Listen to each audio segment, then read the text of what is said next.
Hey guys, today I'm going to be doing my out-of-box review for the HG The Origin Guncannon Mobility Test Type / Firepower Test Type.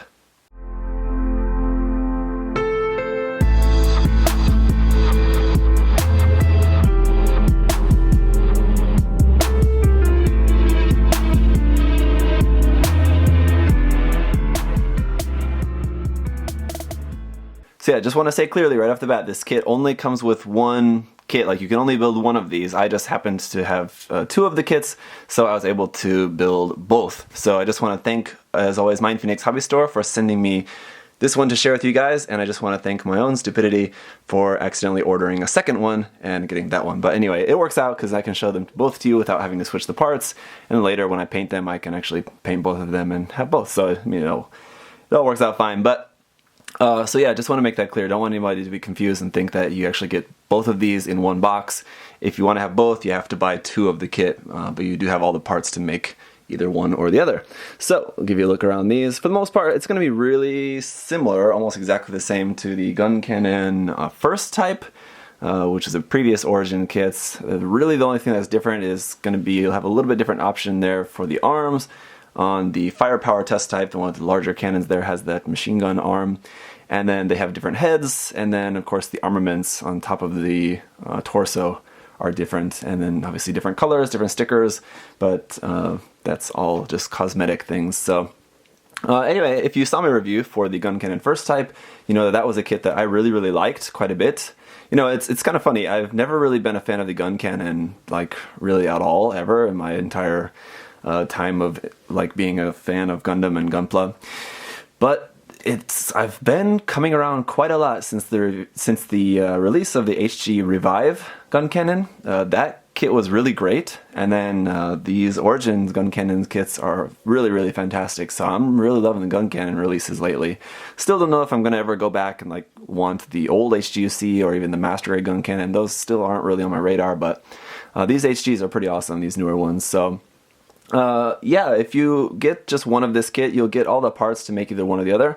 I've just built them as they're meant to be, but what you could do is put like one cannon, you could like mix and match the parts, right? So you could have like one Gatling gun and then one cannon on there if you wanted. So you can just do things like that if you want. And then of course buying two of the kits also gives you more options for mixing and matching parts. So some pretty cool stuff you can do. I'll talk more about that here in a little bit. We do get some cool accessories with this kit, as well as some, we get a base with this. So that's also nice. Nice to include it's a base. It's a simple base, but it does the job pretty well. So let me give you a look at some of the articulation. I'm going to go with the mobility test type here, just because I don't have to work around those giant cannons. So we do get a bunch of stickers for this kit. They're no foil stickers. I'll just give you a look at these again. They're just these stickers here. I have used a couple of them, just some of the larger markings, just so you guys can see those. But then we do have a bunch of these caution markings and things like that, and then these lining ones that go around different places on the kit.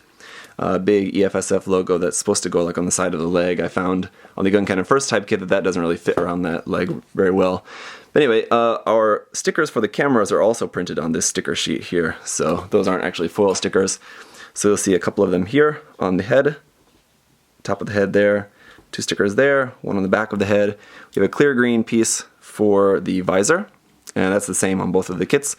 And so we just have a pretty simple head here, the nice little V-fin. This did have flags on the end of the V-fin. Cut and shave those off. You have to be really careful because this V-fin is really small. It's smaller than an average Gundam V-fin, so just be really careful with that. We have this nice piece, not a polycap, but an actual plastic piece for the neck, so we'll have pretty good neck articulation looking up to there, down to there. Pretty good articulation there. These Vulcans here on the shoulders don't actually move. Can't do anything with those. They're just plugged down straight into there, so can't change the angle of those or anything. Nice color separation here with these vents coming out the front. A sticker on there. The stickers go on pretty well. It looks okay, not too bad. Here in the middle section, we are going to have some pretty nice articulation with it being able to move forward like that. Nice stomach crunch there. The back of it is pretty heavy, more so on the one with the big cannons, but on this one, just it has a lot going on with the back, so I feel like that's a little bit loose, that over time that might start to sink back down. But we do have that articulation there. You can make that joint a little bit tighter if you need. A little bit of movement side to side, but not really a whole lot. It's basically all just coming from the ball joint polycap there in the middle of the waist. And then of course rotation side to side. a little bit, not too much here. In the shoulders, these are on a swinging polycap. It swings forward, but really not all that much. The way that the chassis of the torso is designed doesn't really allow you to move that forward too much.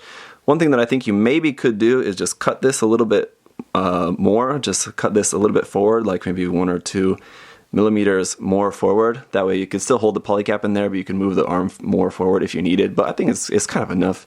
Here on the shoulder, you'll see this is really the only seam line that you really have to worry about on this kit, is this one here on the shoulder, and it's very easy to just remove that. You don't need to do anything. It's just this part here. You can just, fix that seam line, glue that, and you don't have to worry about anything being in there. You just keep that polycap in there. Make sure you put the polycap in there first before you glue the seam line, of course. And then once that's glued and painted, then you just plug in the arm like that, and it's good to go. So that's nice. These arms here are going to rotate there at the top. Nice double joint there at the elbow, giving you a really nice full elbow bend there. A pretty nice detail here around on the elbow joint. And then these claw hands. Still not really a big fan of these hands, but what are you going to do? Have these like UFO prize grabber machine hands here. Those are on ball joints. They'll rotate around and do all of that. I found this cuff piece on here does kind of come off quite easily, so might want to glue that, whether you're painting or not. Just glue that whenever you're done with the kit. In the front skirts here, these are connected, but you can clip them as usual, and they can move individually. The side skirts will move up and down a little bit as well. The legs will move out. People have been telling me that I don't talk about this when I talk about articulation, so I'll be sure to mention this. The legs will go out to about to there. Seems to be about the limit of that articulation. And then just they're on a swinging hip joint. So let me pull this leg off here for you. So as you can see, we have a little bit of space for that hip joint to move forward and back a little bit. So that's nice. And then rotation here at the top. Obviously there's a seam here on the front and back of the leg, but that's just as a panel line. So you really don't need to worry about that unless you really want to fill in that panel line, in which case you have to use some putty and all of that. Nice double joint there, giving you a really full bend there at the knee as well. And then here down at the ankles aren't going to move side to side all that much, but I think it's enough. You can get a plenty wide stance with that. Nice full details underneath the feet. Feet will be able to point down only about to there, so kind of wish that those were able to point down a little bit more. Forward to there, you get a little bit of this flip-flop action where the foot is separated from that ankle joint. I guess this is, that's not a seam line. That's just, there's actually like a raised detail there. So that would be a seam, but there's, due to that nice little bit of that line of raised detail, I think you can get away with just calling that a detail and not worrying about that seam line there. A little bit on this part there, kind of the ankle joint part, but whenever I get around to painting that, I'm not going to really worry about that. Back skirt, of course, doesn't move at all. Backpack, nothing going on there, but nice little gray piece for that vent there on the backpack. And that's it. So one thing I will also note is that these pieces here, like under the weapons, those are different on the kit. So you can see like this one goes all the way up around here, and this one only goes up to there. So those pieces are different as well. Of course, you get both of those included with the kit. So let me talk about the accessories. So one thing obviously is, like, for example, you get both sets of the weapons. So like if I had this is just my one kit. I would also have these full cannons that I now have, and I don't really have anything to do with if I'm going to use the Gatling guns on the kit. So I think that's worth noting, because these are really nice, and you could use these on some other kit or something. You can just have this peg here at the bottom, and you can just plug these into a lot of stuff, really. So you have a nice set of cannons. So it's not really an accessory, but I think it's a really nice like extra thing that you have, and it's vice versa too. If you want to build one with the cannons, and then you have an extra set of Gatling guns that you can use for something. So that is worth mentioning. We do also have the same rifle that was included with the Guncannon first type.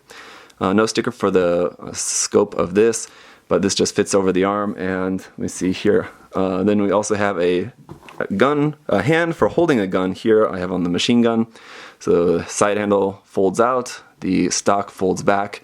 There's a nice basic rifle here, and then so yeah, you get both of these in the set. So there's that, and then we also have, of course, the shield. So I've got both of their shields here, 01A and then 01B for the firepower test type. And this, as with the rifle, just clips onto the arm, and then you can like put that, well, there you can see the handle does move a little bit like that if you want.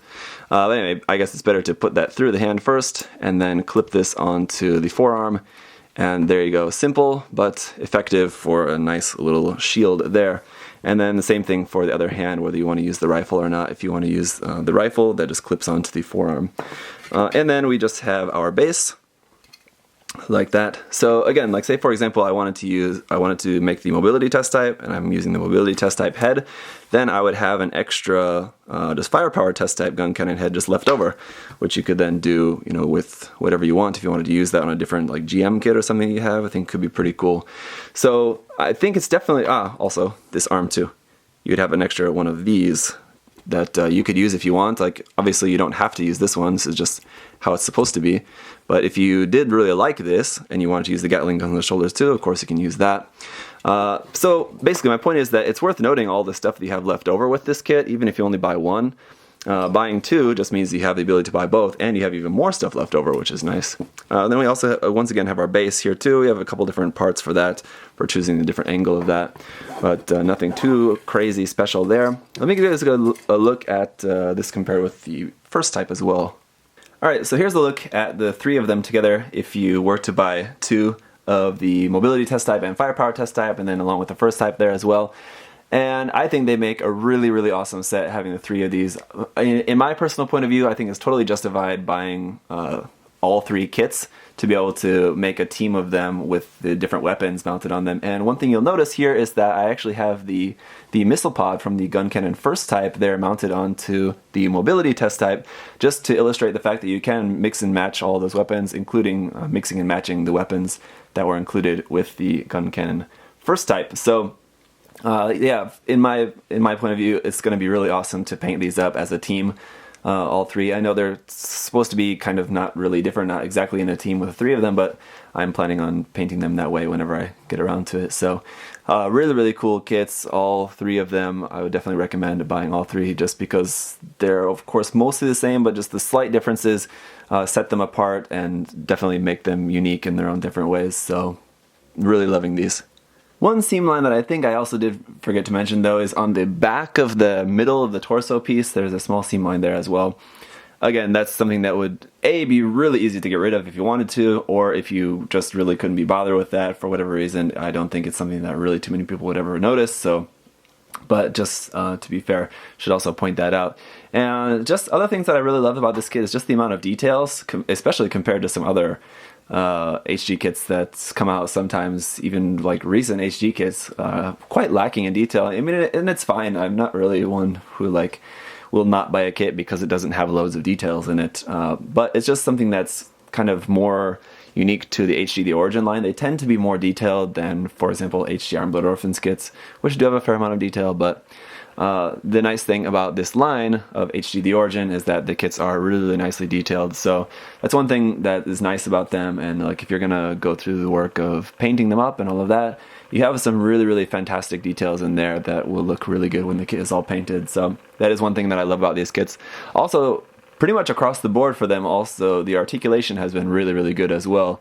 Despite these being kind of like, they're supposed to be a little bit more like clunky mechanical designs, being like very early mobile suit designs, but the articulation of them is really, really good. So actually you can do like really dynamic fluid poses with them, which seems like it would be a little bit contradictory to like the lore, but hey, it makes for some pretty awesome posing. As for the firepower test type here, I realized one thing that I kind of forgot to mention when talking about the articulation is the articulation of these, because it is worth noting. You can change the angle of these up to a certain degree, and then you can also set them like, you can make them a little bit wider, a little bit at a wide angle, not like shooting straight on, which is kind of cool. You can adjust that angle just a little bit, not really too much, and you can hopefully see that a little bit here in this case. But really, really nice design on those, really fantastic details. One thing that I praised the Guncannon first type for was that it had a little piston underneath the cannon. This one actually has two little pistons on it, one on the top and then one underneath as well. And it also has that little bar detail there on the top there as well. So a lot of really cool detail going on with these, and that's why I said, like, if you got this kit and you wanted to build, for example, the mobility test type, and then you had those leftover cannons that you had nothing to do with, just adding those onto another kit would be fantastic because they're really, really nice weapons. Now, as far as any negatives about the kit, this is another one of those when I really am struggling to come up with anything really negative to say about it, because it really hits all the checks for me. And like, it's got good detail, it's got articulation, it's got really nice color separation. Most of the colors are represented accurately there. I mean, it's not the most colorful mobile suit out there, but Everything pretty much is there.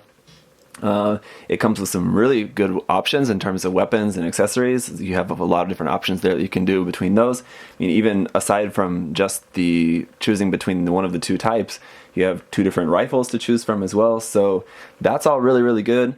It comes with stickers, which I'm not a big fan of stickers, but with an HG kits never come with water slides decals, so that's not really anything too shocking. I do, of course, wish it came with water slides, but that's just never going to happen.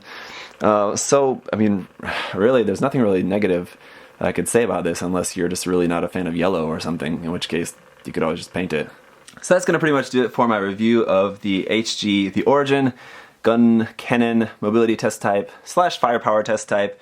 These are great kits. Well, this is a great kit. Buying 2 of them is even better, and I would definitely recommend them. If you like what you've seen in this video, and if you like the look of these, then yeah, definitely be sure to pick one up. Definitely, this is so far probably this is definitely a contender for one of the best kits of the year so far for me. So that should say something for you guys right there. And yeah, like I said, the Guncannon was a design that until recently I was just not really even a fan of at all, so that should say something there as well. So if you do have any other questions or comments, of course, you can leave those down below about this, and otherwise I'll see you guys in the next video. Thank you so much for watching, and bye bye.